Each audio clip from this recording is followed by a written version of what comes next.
नाज़रीन ने खबर में आपके सामने रखना चाह रहा हूं और भाई मेहरबानी आपने कोशिश करनी है कि दीवार के साथ टक्कर नहीं मारनी। क्यों?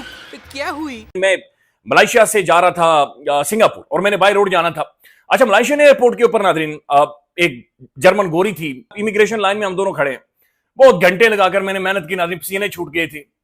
अच्छा, जब इमिग्रेशन लाइन में हम खड़े तो उसने जाकर पासपोर्ट दिया, मैं जर्मन हूं, उसने सलूट मार सके, प्लीज प्रोसीड, प्लीज प्रोसीड।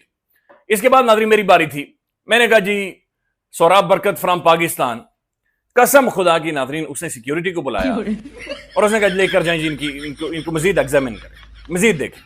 अच्छा, मेरे साथ एक और दोस्त था, उसे अलग लाइन के ऊपर खड़ा किया होता, लेकिन वो भी जाकर वहां पर खड़ा था और जब मैं पहुंचा लिटरली वो अपनी पतलून ऊपर कर रहा था। ससुर हम 96 यानी 96 दर्जाबंदी पर थे, यानी नीचे से हम लीड कर रहे थे। अभी हम 103 यानी 103 यानी 100 प्लस दर्जाबंदी में नीचे खड़े हैं। नीचे ये सोमालिया इनकी लाइन के ऊपर आकर हमारी पासपोर्ट की वैल्यू है। नमस्कार दोस्तों, मैं हूं सौरभ एक और नए वीडियो के साथ। दोस्तों, आपको तो पता होगा अच्छे तरीके से कि भाई पाकिस्तानियों की पतलूनें हर जगह उतरती है, चाहे वो फौज हो, चाहे पत्रकार हो, चाहे प्राइम मिनिस्टर हो। आपको पता होगा कि बहुत साल कुछ साल पहले प्राइम मिनिस्टर पाकिस्तान के जो एक्स प्राइम मिनिस्टर, उनके पतलूनें अमेरिका में उतारी गई थी अमेरिकी एयरपोर्ट पे। लेकिन पाकिस्तानी पत्रकार, उसके दोस्त का भी अगर माना जाए बात, तो उसका पतलून भाई उतारा गया है मलेशिया के अंदर। अब आप सोच सकते हैं कि कितनी बड़ी ये चीज़ें हैं। भाई पतलूनें उतार उतार कर चेक कर जाती है पाकिस्तानियों को, और ये इनके औकात है। लेकिन फिर भी दुनिया में बराबरी करने में दुनिया से तो आगे ही रहते हैं। आजकल वैसे भी होड़ लगा हुआ है इन लोगों को ना, हर चीज़ का टेक्नोलॉजी में भारत की बराबरी करने का। तो कभी अपने नेवी को भारत से बड़ा बताते हैं, तो कभी अपनी एयरफोर्स को भारत से बड़ा बताते हैं, तो कभी अपनी आर्मी को भारत से बड़ा बताते हैं। लेकिन सच्चाई आपको सबको पता है और पाकिस्तानियों को भी पता है। लेकिन एक अपना इज्जत बनाने के लिए, इज्जत बरकरार रखने के लिए तो झूठ बोलनी पड़ती है पाकिस्तानियों को। तो चलिए देर ना करते हुए सबसे पहले इस वीडियो को देखते हैं। और अगर वीडियो अच्छा लगे तो वीडियो को लाइक जरूर से कर दीजिएगा। चैनल पर नहीं तो चैनल को सब्सक्राइब कर लीजिएगा, बेल आइकन प्रेस करना ना भूले, ताकि हर आने वाली लेटेस्ट वीडियो का नोटिफिकेशन आपको मिल सके। और अपने राय कमेंट्स में जरूर से दीजिएगा। तो चलिए सबसे पहले इस वीडियो को स्टार्ट करते हैं, फिर मिलते हैं वीडियो का एंड में। 2 दफा मैंने कोशिश किया कि मुझे कोई सख्त दीवार मिले ताकि मैं टकरे मारूं। खबर यह है कि हुकूमत पाकिस्तान का पासपोर्ट डिजाइन मुकम्मल तौर पर बदलने का फैसला, यानी मिस्त्री पासपोर्ट का नाज़रीन डिजाइन तब्दील करेगा सिर्फ। यार आप खुद सोचें नाज़रीन, मुल्क और कौम का म्यार बेहतर करें, पासपोर्ट की रैंकिंग बेहतर करें, पासपोर्ट की वैल्यू बेहतर करें। हम 96 यानी 96 दर्जाबंदी पर थे, यानी नीचे से हम लीड कर रहे थे। अभी हम 103 यानी 103 यानी 100 प्लस दर्जाबंदी में नीचे खड़े हैं। नीचे ये सोमालिया इनकी लाइन के ऊपर आकर हमारी पासपोर्ट की वैल्यू है। और पासपोर्ट की वैल्यू का मतलब यह है कि नाज़रीन आपकी औकात ही कोई नहीं है। आप एयरपोर्ट पर खड़े होंगे और दुनिया जो आपको देखेगी, आपको चोर, फ्राडिया, बेईमान सब कुछ समझेगी। पासपोर्ट वैल्यू का मतलब यह है कि आपके मुल्क के अंदर लोगों की आपकी वैल्यू क्या है, या आप लोगों की औकात क्या है, या आप लोग कहां पर स्टैंड करते हैं असल में। मुल्क के अंदर जो आपकी डेमोक्रेसी है, मुल्क के अंदर जो आपका रूल ऑफ लॉ है, मुल्क के अंदर की जो सिचुएशन है, जो कि जाहिर में और आप यहां पर बात नहीं कर सकते। यानी हमें तो यानी बोलकर तो वही वाली बात है कि भाई लिटरों के लिए आप तैयार हो जाएं, ज्यादा यहां पर आप बात नहीं कर सकते, लेकिन दुनिया आपको बताती है। यहाँ पर कोई भी कोई ज्यादा सोच नहीं रहा। अगर किसी दुनिया में कोई भी जगह अगर है, तो वॉल्टर लिपमैन की जो सेइंग थी ना कि नो वन थिंक्स मच, उस पे पाकिस्तान पूरा उतरता है। और एक दफ़ा मैंने आपको पहले भी शायद कहा था कि मैं अक्सर महसूस करता हूँ कि जब हम पाकिस्तान में पैदा होते हैं, जैसे मैं पाकिस्तान में पैदा हुआ, तो जब हम पैदा हुए होते हैं ना, जिस तरह गाँव में लोग अपने बैल या अपना जो जानवर होता है उसके ऊपर एक मोहर लगा देते हैं, अपनी सील लगाते हैं, तो हमारी पीठ के ऊपर एक सील लगाई जाती है, मेड इन पाकिस्तान। उसके साथ ही लिखा होता है नॉट अलाउड टू थिंक, सोचने की आज़ादी नहीं है। वो जो हमारे ऊपर एक सोचने की आज़ादी नहीं, हमारी सोच के ऊपर जो पहरा लगाया जाता है, हमसे सोचने की जो आज़ादी छीन ली जाती है, वो फिर सारी उम्र हमारे साथ चलती है। तो पासपोर्ट का नाज़रीन जो डिजाइन है, उस डिजाइन को चेंज किया जाएगा।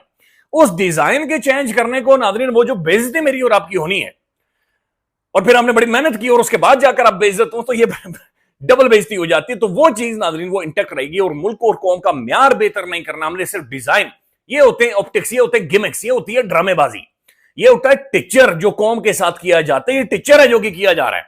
भाई अपना म्यार बेहतर करें ताकि हमें वीजे मिलें, लोग जाएं, घूमें फिरें, फिर वापस पाकिस्तान के अंदर आए। यहां पर वीजा लेने के लिए नाज़रीन पाकिस्तान में नाक रगड़ रगड़ रगड़ आपकी जूतियां घिस जाती है एक मामूली से मुल्क का वीजा लेने के लिए। मामूली से मुल्क, आप ये छोटा मोटा जो टूरिस्ट कंट्रीज है वहां पर भी जाए, इतने रिक्वायरमेंट्स है कोई 22 से 23 डॉक्यूमेंट्स आपको खाली सबमिट करवाने पड़ते हैं। आप नॉर्थ अमेरिका में आ जाएं, बहुत बड़े मशहूर डॉक्टर बन जाएं, कार्डियोलॉजिस्ट, कार्डियक सर्जन बन जाएं, बहुत बड़ा बिजनेस एस्टैब्लिश कर लें, लेकिन वो जो पीठ के ऊपर मोहर लगी है ना कि सोचने की आज़ादी नहीं है, वो हमारे साथ होती है। और उसका एक कंट्रोल मैकेनिज्म इस किस्म का है कि जब भी आप किसी भी इशू पे उस कलेक्टिव थिंकिंग से मुख्तलिफ तरीके से सोचने लग जाएं, ख़ास का ताल्लुक पाकिस्तान की अंदरूनी सियासत से हो, इमरान खान के हवाले से हो, पाकिस्तान और मशरिक़ वस्ता के ताल्लुकात के हवाले से हो, अफ़गानिस्तान के हवाले से हो, और खुदा न खास्ता हिंदुस्तान के हवाले से हो, तो फ़ौरी तौर पर लोगों को महसूस होता है कि आप गद्दार हो गए हैं, आप सही किस्म के पाकिस्तानी नहीं हैं, आप जो है बिल्कुल बिट्रेयल कर रहे हैं। अब नाज़रीन दूसरी तरफ देखें तो पाकिस्तान के जो प्राइम मिनिस्टर साहब हैं शहबाज शरीफ साहब, अफसानुल्लाह खान साहब का मैं वीलॉग देख रहा था नाज़रीन, वो ये कह रहे हैं कि 18 माह में शहबाज साहब 34 ममालिक 34 कंट्रीज नाज़रीन चले गए हैं। ये ऐसा महसूस हो रहा है इनके बचपन का कोई ख्वाब था कि हमने दुनिया वर्ल्ड टूर करना है, और पाकिस्तानी अवाम, वो अवाम जो टमाटर नहीं खरीद सकती, और इस वक्त वो जो तपस्वी थे नाज़रीन माजी में जो बाहर आ जाते थे, मुंह फुलाकर बाहर आ जाता था, मेरे कप्ताना मेरी जाना, टमाटर महंगा हो गया जाना, शहीना टमाटर महंगा हो गया, वो रोला पड़ता था। आज नाज़रीन टमाटर पता नहीं कोई 700, कोई 600, कोई 800, पता नहीं, ये इतनी बड़ी मैसिव प्राइसेस हैं, और उसके ऊपर कोई बातचीत नहीं कर रहा। लेकिन नाज़रीन अंदाजा लगाएं कि इस कौम का खून पसीना निचोड़ कर सरकारी दौरे शहबाज साहब ने इतने कर लिए हैं, 34 दौरे, 34, और अभी 25 तारीख को फिर जा रहे सऊदी अरबिया।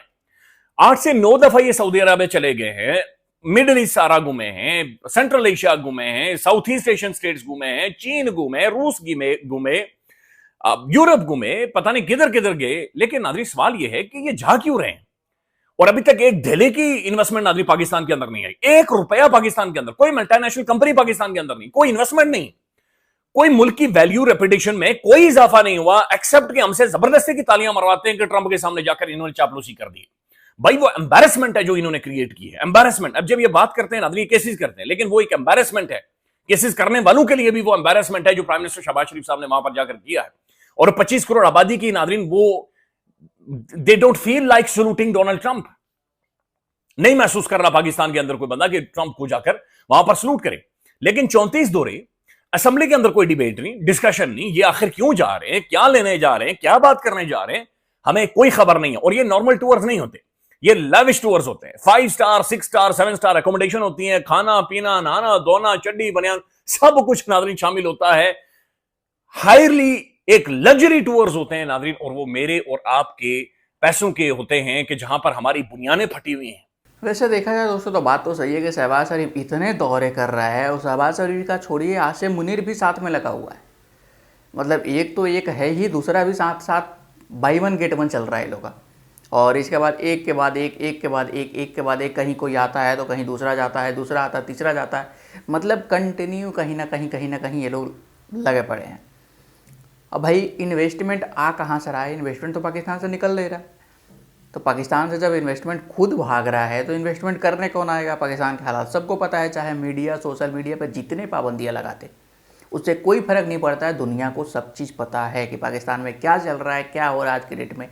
तो इन्वेस्टमेंट कहीं से कुछ नहीं आने वाली है, इतने सालों से बस एक है मौज मस्ती करने का कि भाई पब्लिक का पैसा लो, भीख मांगो, अपना इधर से उधर ट्रांसफ़र करो और अपना मस्ती में रहो। यही पाकिस्तान का हाल आज भी है और आगे आने वाले टाइम में भी यही रहेगा। आसिम मुनीर भी यही कर रहा है कि भाई पाकिस्तानी को जितना लूटना है पाकिस्तान को लूट रहा है, और बाकी अब कोई और आ जाएगा उसके जगह वो लूटेगा, लेकिन ये सिलसिला जारी रहेगा। और इन लोगों को ऐसे ही बेवकूफ़ बनाया जाएगा, ऐसे ही डंडा के दम पे चुप करा कर रखा जाएगा कि भाई एक शब्द नहीं निकालना है तुमको। तो ये हाल है पाकिस्तानियों को, लेकिन भाई बराबरी करेंगे भारत की। आई होप आपकी वीडियो अच्छा लगा होगा। आपकी राय क्या है इस वीडियो पे, आपके अपनी राय कमेंट्स में जरूर से दें, और अभी तक वीडियो पर बने हुए थे वीडियो को लाइक जरूर से कर दीजिएगा। चैनल पर ना तो चैनल को सब्सक्राइब कर लीजिएगा, बेल आइकन प्रेस करना ना भूलें ताकि यार आने वाली लेटेस्ट वीडियो का नोटिफिकेशन आपको मिल सके, और अपनी राय कमेंट्स में जरूर से दीजिएगा। मिलते हैं कि अगले नेक्स्ट में टॉपिक पे, तब तक के लिए जय हिंद जय भारत।